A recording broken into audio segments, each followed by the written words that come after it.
we are.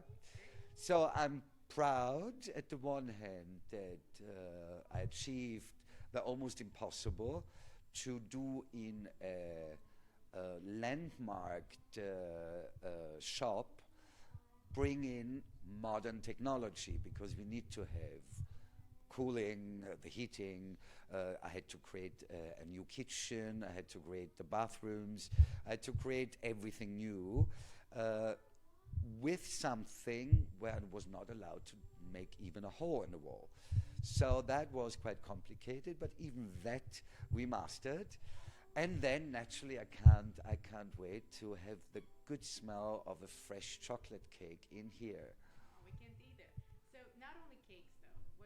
What else can we get at Sacher Trieste? Well, basically, Sacher doesn't have that much of a choice of pastries. It only has got five.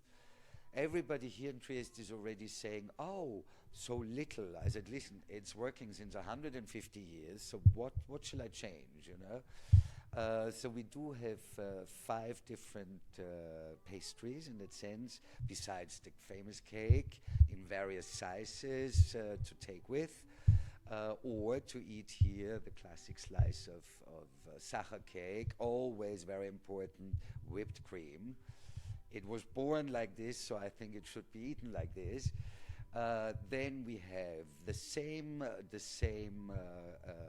dough, basically the same basis of. We do have the mono porzione, which is like a singular cube. They always say ratio chocolate and marmalade is much bigger than the slice. So for the real golosi ones, you get the cube.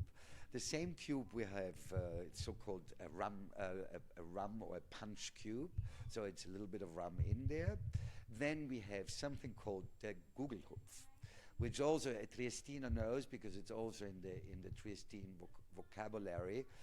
And then we have another little chocolate dessert, let's say. It's called the little chocolatey one.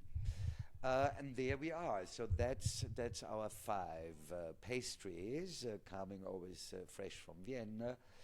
And at the end, we do have naturally, as it is at a classic Viennese coffee house, you do also have, a goulash. Must be in that sense. We have the Hungarian goulash soup, Sacher recipe, of course. Then we do have the veal goulash, classic veal goulash, also Sacher recipe. We do have the famous Sacher Frankfurters, I would say. They are very thin and long ones, but very crunchy ones. So they, the freshness must be, and famous around the world, basically. And you must eat them with your hands, never with cutlery. So who eats the sausage with cutlery means like you would eat a hamburger with knife and fork. Basically, then we do have a lot of little salads. We do have 7 different kinds of hams, starting from Istria. Then naturally the cooked ham from Trieste. We do have the dried ham from Slovenia, just above in the karst. Then we do have, going up a little further the coast, San Daniele must be.